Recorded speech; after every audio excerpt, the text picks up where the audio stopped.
데살로니가 후서 2장 8절에서 10절에 보면 성경은 이렇게 말합니다.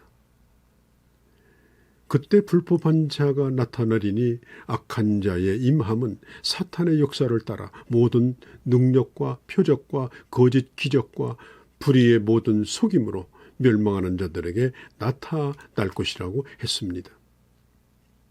사람들은 새로운 것에 대하여, 극적인 사건에 대하여, 하나님이 베풀어 주시는 기적에 대하여 관심이 많습니다. 기드온이 하나님의 부름 받았을 때 처음에도 그런 자세를 가지고 있었죠. 농사를 짓던 기드온에게 하나님이 나타났습니다. 이스라엘을 괴롭히던 미디안과 싸워서 이길 수 있게 하겠다라고 하는 하나님의 메시지를 들었습니다. 그러나 기드온의 반응은 그렇지 않았습니다. 하나님이 나와 함께한다는 사실을 내가 어떻게 알 수 있겠습니까? 그 증거를 보여주십시오 라고 하나님을 향하여 질문을 던졌습니다. 사람들이 기적을 구하는 이유가 있는데 대개는 영적인 상태가 건강하지 못할 때 막연한 기적을 기대합니다. 그래서 그들을 따르는 사람들이 늘어나며 그 숫자가 엄청나게 증가합니다. 어떤 강사, 어떤 기도원, 어떤 무슨 집단, 그런 데서 가면 그런 현상을 맛볼 수 있다라고 선전을 합니다. 기적이 마치 그들의 전용물인 것처럼 선전합니다. 그리고 사람들을 열광시킵니다. 얼마 전에 저는 기적 만들기라고 하는 그런 영화를 봤습니다. 나온 지가 아주 오래된 영화인데요. 그 내용을 보면 이러합니다. 요나스라고 하는 사람은 부유한 동네를 찾아다니면서 엉터리 사기성 부흥 집회를 인도하는 거짓 부흥사였습니다. 첨단 시설을 이용해서 사람들의 마음을 사로잡고 병 고치는 것, 기적을 교묘하게 연출해서 사람을 속입니다. 몇몇 패거리들이 짜고 쇼를 하는 것입니다. 그래서 아주 멋진 기적을 감동스럽게 연출을 해냅니다. 사람들이 모여들기 시작합니다. 멋진 스타일과 사람들을 사로잡는 말주변, 그래서 사람들의 지갑을 열게 하고 자기 호주머니를 채웁니다.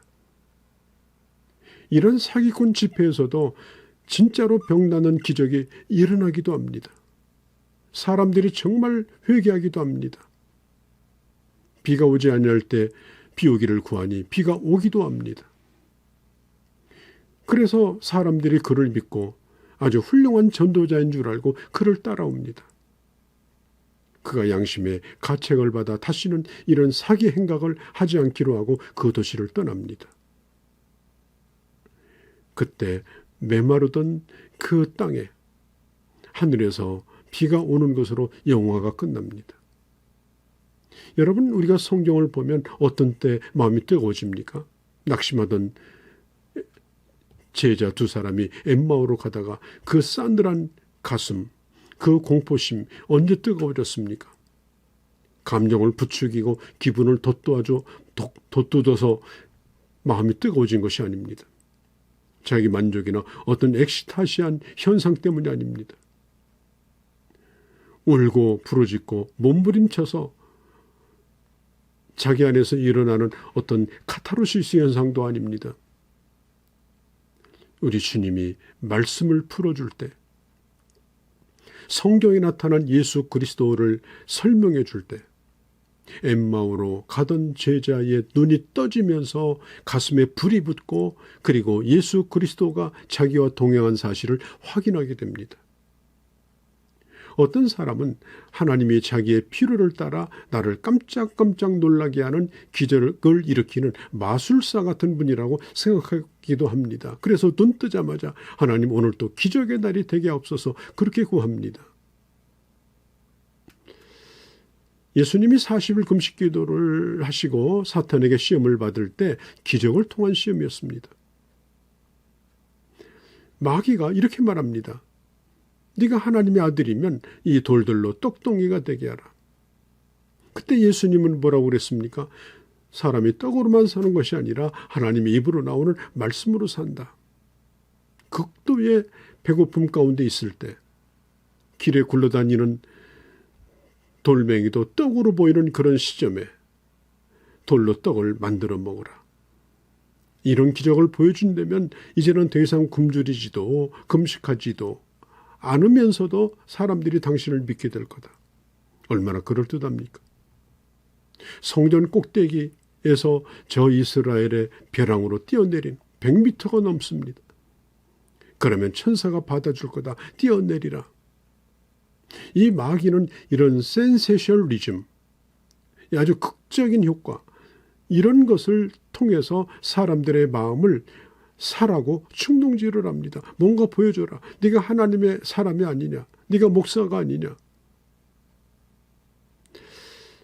자, 그때 예수님께서는 하나님을 시험하지 말라는 말씀으로 그 사탄의 역사를 물리쳤습니다. 자, 우리가 신뢰하는 것은 눈으로 보이는 기적이 아닙니다. 하나님의 말씀을 신뢰합니다. 이것이 바로 건강한 신앙입니다. 눈에 나타나는 현상이 중요한 것이 아니라 하나님의 말씀이 그 현상을 뒷받침해주고 있는가. 우리의 유일한 잣대는 눈에 보이는 현상이 아니라 신비한 체험이 아니라 1.1획도 변치 않는 하나님의 말씀입니다. 예수님은 기적을 일으키실 때 대중들을 선동해서 바람을 일으키려고 하지 않았습니다. 병으로 고생하는 그리고 예수님을 따라다니는 사람을 순수하게 불쌍히 여겨서 고쳐주었고 배고픔으로 굶주리는 자들을 불쌍히 여기셔서 기적을 베푸셨습니다. 그리고 사람들에게는 나팔 불지 말라, 비밀로 하라 이렇게 주님께서 당부하셨습니다. 예수님이 물고기 2마리와 보리떡 5개로 5,000명을 먹이니 사람들의 마음이 뒤집혀버립니다. 눈이 뒤집혔습니다. 이제는 말씀을 보지 아니하고 떡만 보입니다. 떡을 줄 수 있는 왕으로 세우려고 합니다. 그때 사람들이 예수님을 억지로 임금으로 삼으려고 하는 줄을 알고 주님은 다시 산으로 홀로 올라가셨습니다. 주님이 하늘에서 내려오는 떡이 있다라고 말씀하니 그런 떡이 있다면 끊임없이 내려와서 이제는 배고프지 않도록 하게 해달라고. 무슨 말씀이든지 다 육신적으로 해석하고 육신적으로 들었습니다. 요한복음 6장 48절에 내가 곧 생명의 떡이다. 내 살은 참된 양식이다. 내 피는 참된 음료다. 그러니까 사람들이 요한복음 6장 60절에 어렵도다. 그러면서 예수님을 다 떠나가 버렸습니다. 오늘 또 마귀는 충동질합니다. 말씀을 덮어버리고 기적만 기대하라. 하나님의 말씀은 중요하지 않다. 기적을 기대하라. 마태복음 24장 24절에 마지막 때가 되면 거짓 선지자들이 큰 표적과 기사를 보여서 택한 자라도 미혹하려고 한다고 했습니다.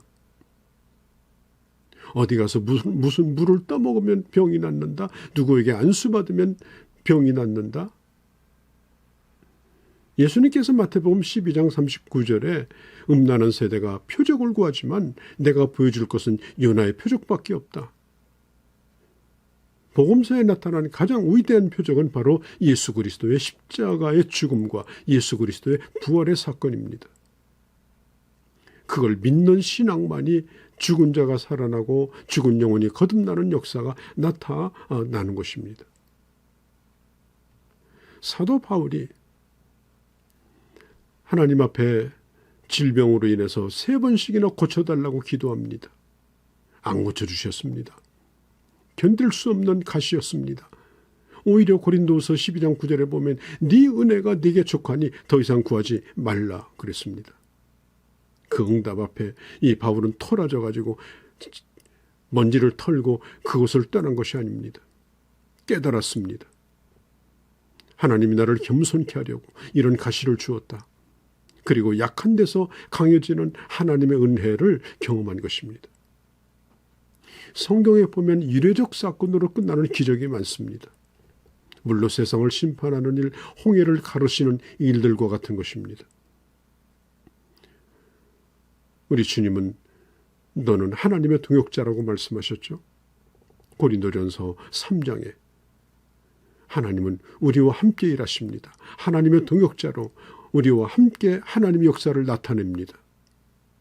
막연히 기적을 기대하는 것이 아니라 하나님이 나와 함께 하심으로 이루시는 하나님의 살아계심을 나도 경험하고 이 땅에 보여주는 그런 하나님의 사람으로 살아가시기를 바랍니다.